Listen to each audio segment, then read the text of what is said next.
Battlefield 2042 has officially gone into early access, and 100% of my playtime has been in Portal.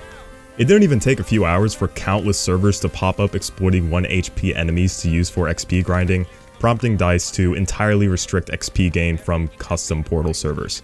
Who would have seen that one coming?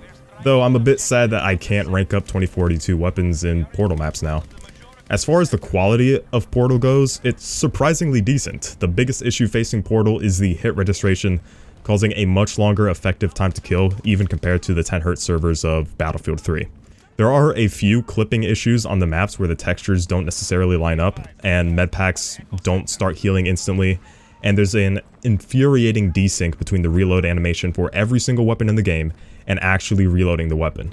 I've been enjoying Battlefield 3 Conquest the most, but I dabbled in a bit of Bad Company 2 and 1942 games as well, and I've completely forgotten the insane spread values of Bad Company 2 weapons, with weapons like the M416 being genuinely unusable outside of tap firing. 1942 weapons like the STG and the BAR feature no spread whatsoever, at least in practice, and it feels incredibly crisp, but the classes and features of the game, like no health regeneration, are so dated that it's not really worth playing in my opinion. Aside from that, Portal has been really good fun, with the most glaring issues facing the entire game rather than Portal itself, like server quality and PC performance. As far as performance goes, I fluctuate between 80 and 110 FPS on Portal maps, and it's definitely more playable than the beta, but DICE really needs to fix this.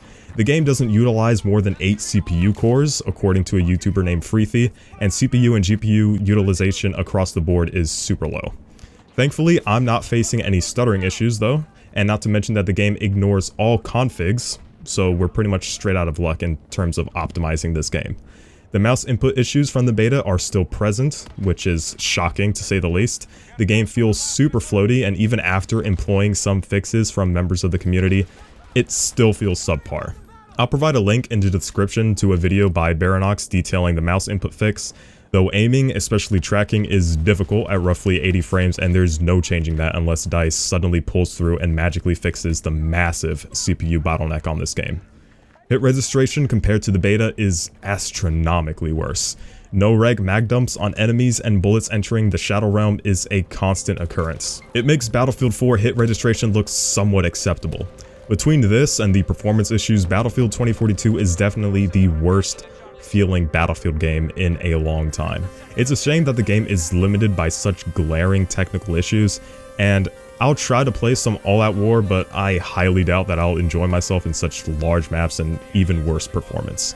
Anyways, that's going to wrap it up here for my initial Portal impressions, and as always, it's been BloodHound, and I'll catch you guys on the next one.